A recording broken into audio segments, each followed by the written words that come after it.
Hi. I guess this video is kind of a continuation of my previous video, which was a video response to MoonlitOpal and also IsisPriestess.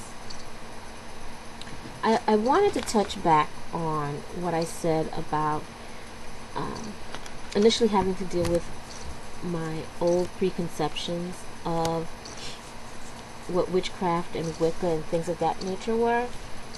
Because I was raised Catholic, I went to Catholic school for 8 years. It was so ingrained in me that these things were wrong that it frightened me. And this is actually going to lead into my next topic. But anything that had to do with, or what I perceived had to do with witchcraft or paganism of any sort, terrified me. I was afraid that, God would be mad at me and, I don't know, punish me or what have you. So I would stay clear. Oddly enough, I did not find divination to fall under that category for whatever reason. Because when I was 19 is when I bought my first tarot deck. 18. I was 19, yeah. And at that point, I was struggling with my faith. I knew that the Catholic faith really was not for me because there were too many differing opinions with me and what their tenets were. So, at this point, I kind of was on the look, but I had not found anything that I felt was me. So, but I did read tarot. Now, coincidentally, throughout the years, from the time I was in high school, there were things thrown into my path that should have told me that this was for me. The first one being when I was in high school, and we had to do a project for history, and so I decided to do it on the Salem witch trials because it interested me. It interested me that these group of girls could cause so much damage and they not be bothered by it. It seemed to me. Whatever, if it was mass hysteria, what have you. But I decided to do a project on it. So I went to the library. This is before the whole big do research online thing. I had to go to the library the old-fashioned way, use the card catalog and all that. But I came across a book, and I don't remember the name of it. Now, I really didn't read it, like the back of it, the description. I just, went on their computers, did a search for witchcraft and witchcraft trials, and this was one of the books that popped up, so I checked out. Well, this book, I don't know the name, but Charms and something.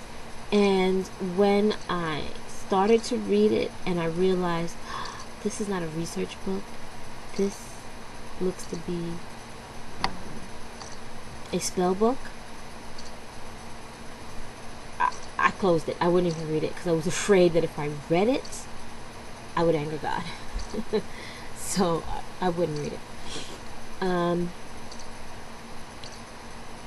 But in the back of my mind, doing my research, I could not understand why. Why did I have that fear of a book? Then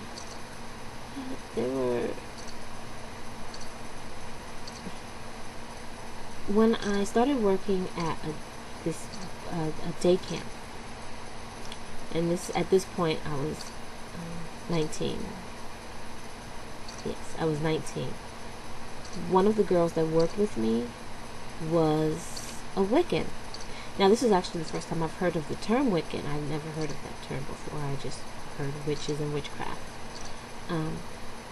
And she was reading one of her books on the subject of Wicca. I asked her about it. I was like, oh, what's that? And so she started explaining it to me, and a lot of what she said really resonated with me. A lot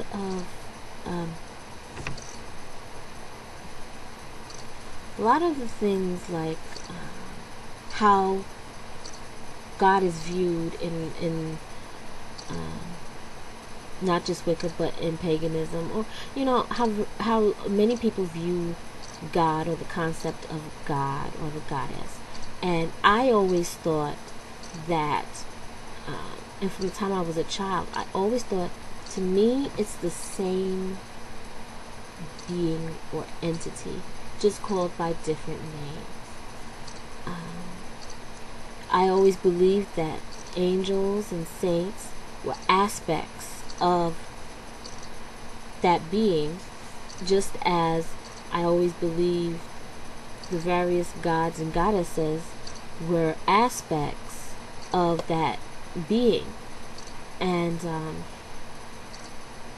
I love the fact that there was a balance. There's a balance between everything. And that totally made sense to me. And yeah, so along the way, there were little things in my life that kind of, later on, it's like, wow, okay, this was definitely for me, because this has been thrown in my path many times before, and perhaps at that time I was not ready to see it, and yet it knew this was for me, so it just was persistent and kept throwing itself in my path, which, was great. I have notes here. That's what I'm looking at. Yeah, so I am a firm believer of freedom of speech, your freedom to believe what you will, whether I like it or not. I am one of the things is that I'm of mixed heritage, and as such, there are things that does piss me off. Like, okay, I moved to Fort Wayne, Indiana, about 4 years ago, and I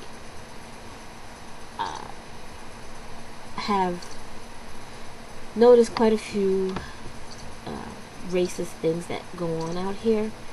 But now there's one thing that always, and it strikes a nerve with me, to see the Confederate flag. Now, I am fully aware of the fact that this is a symbol of the South, and it's a symbol of their patriotage to their heritage, or their, I don't want to say belief, but I can't think of another word. But it's to their heritage, and I understand that. But when I see it, I automatically associate Klan with it, because they've also used that symbol. And so it bothers me. I fear it, actually. It's not even that I hate the symbol. I fear that symbol. But I always have to rationalize to myself, this is part of someone's heritage as well. And they may not necessarily be flying that Confederate flag because they are for Klan or whatever. So they have that right, though. And even if it was for the Klan, again, that's their right. And I have to respect that, though I don't like it. So, I think I have pride in being Wiccan. But yes, I do have some fears of being out completely. Even at work, I do wear a lot of my pagan jewelry. I do wear a goddess necklace a lot of times, which no one really knows what that's associated with, so no one ever really asks me about it. And I do wear a pentagram ring at times, and a lot of times I will turn it around so that it's under my fingers, so like it's on this side, so no one sees it. But I have it, and it makes me feel comfortable. So yeah. that's something I'm gonna have to work on. But I really don't see a way around being open in front of my boyfriend's son. They love you. There will be a time. All right. Bye.